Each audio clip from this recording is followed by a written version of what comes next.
and I'm live on Facebook and Instagram. So yeah, today is day 3 of Mental Health Awareness Week, and I just want to talk about how what can help you to identify your triggers and your early signs. Now, please be aware first, I'm not a qualified psychologist or a psychiatrist, so whatever I'm telling you is coming from my own personal experience. And secondly, every mental illness is unique. Every similar mental illness also, everyone has their own journey. So, whatever is applicable for me or work for me may not work for you. Okay, I think the first thing that really helps is that if you know what your trigger points are. So, trigger points are usually things that can, lead you into a spiral, into, getting your mood really down.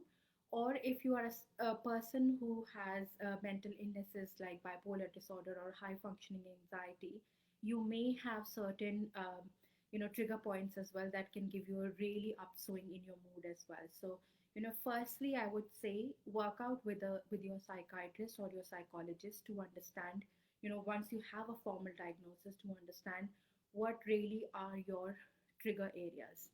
For me, my trigger points are reference to my values. So the things that really matter to me, which are really important for me.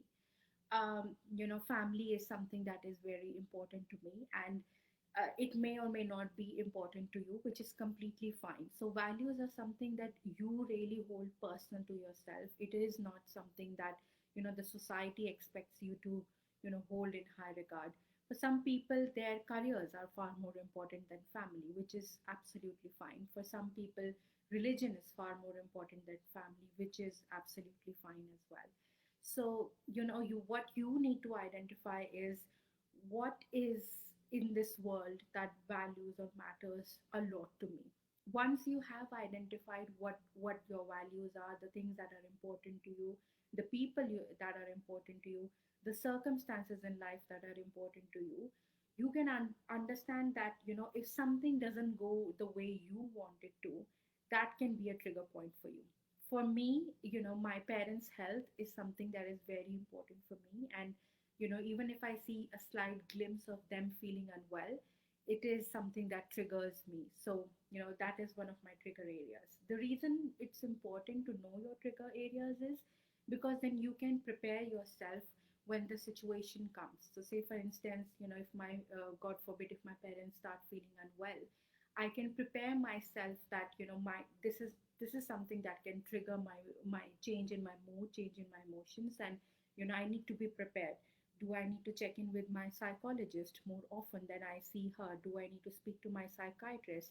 I need to make sure that I'm sleeping okay, I'm eating okay as well. So knowing, it's like when you are going to a war, it's like knowing a strategy, knowing that okay, where your enemy is going to be and how you're going to react to your enemy as well. So that is why I feel it's very important that you identify your trigger areas, your trigger areas, so you're kind of prepared for any situation that comes, that you can face it, right? So it's having all those tools, being ready with the things that can attack you, and having that defense mechanism up, and having your tools ready, or your swords ready to kind of fight off those trigger areas. Yeah, so I would suggest sit down, ask yourself what is important for me, what do I value the most in my life, what are the things, what are the people, have a priority list. Who is important to me? Are my parents important to me? Is my career important to me? And try and identify that if some things that do not go as well as you would expect, what are you how are you going to handle that situation? Second thing I wanted to talk about was your early signs. Again, that it completely depends on your diagnosis. It completely depends on what impact is had on you, on what stage of illness do you have.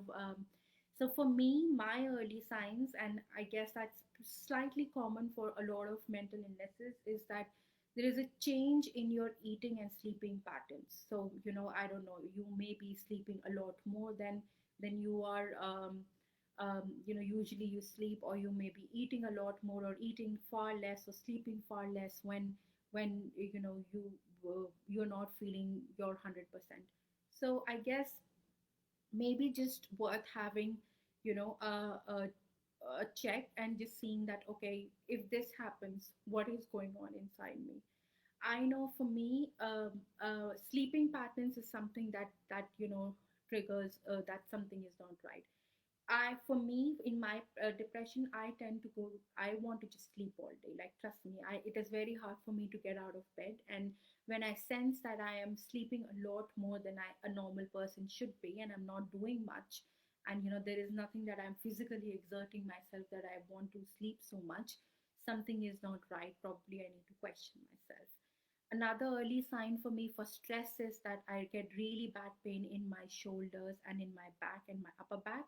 So, I have been feeling that pain for quite a few days. And, right now I'm kind of trying to figure out that, okay, what is wrong? What do I need to do to address the stress that I'm going through? What is actually causing me stress? So, just little changes. I think there are a couple of things, when you are not feeling your 100%. First of all, I think you will always be the first person to notice that. If you see people, if you're snapping on things which you usually don't, that is also, if you're more irritable and you get irritated on slight things quite easily as well, that could be one of your early signs. Eating habits as well, that you don't feel like eating, and it's not because, sometimes we tend to blame it on, oh, the weather is like that, so I don't feel like eating, or I'm just bored of eating the same stuff, and I don't feel like eating the same stuff over and over again. Like, you need to ask yourself what actually is going on, that you have all of, that means that these are some early signs for an episode to kick in. I know a few people, when with bipolar disorder, they tend to eat a lot. I tend to eat a lot as well. I stuff myself, even if I am not hungry. I will try and just eat, because that is my way of coping with my sadness, with my depression. And that is one of the early signs for me. Snapping, crying for no reason, and just breaking down without even knowing why I'm crying for. For women, I would say that, probably keep a check of your menstrual cycle as well. See if it's closer to your menstrual cycle, because you may be PMSing as well. And it is good to like understand your mood swings yourself. Another thing that I tend to do is I try to isolate myself. So see that, if you can talk to your parents or your sister or your best friend easily, but you feel like you cannot bring yourself to say something to them or talk to them, or you're deliberately ignoring some messages, or you're finding it hard to reply to people or connect with people, question yourself what exactly is going on. So, it may be that nothing is going on, but if something has been going on for a while, I would suggest that it's best to speak to a psychologist or a psychiatrist, and just to, make sure that there's nothing that needs medical intervention or attention. So yeah, these are some tips to identify your trigger points, to identify your early signs. Just to, these things will help you to kind of move ahead of the game, to make sure that you know what is happening, what's up, and you kind of give yourself that room to kind of um, capture something before it worsens. I'm going to stick around for 15 seconds if anyone has any comments or any questions. I know I've been doing this every day, but that's because it's Mental Health Awareness Week in UK, and this is my third session on identifying triggers and early signs. And I hope this session helped all of you. And if you have any questions later as well, just to talk about my own triggers and early signs, I'll be more than happy to answer. Thank you. Have a nice day.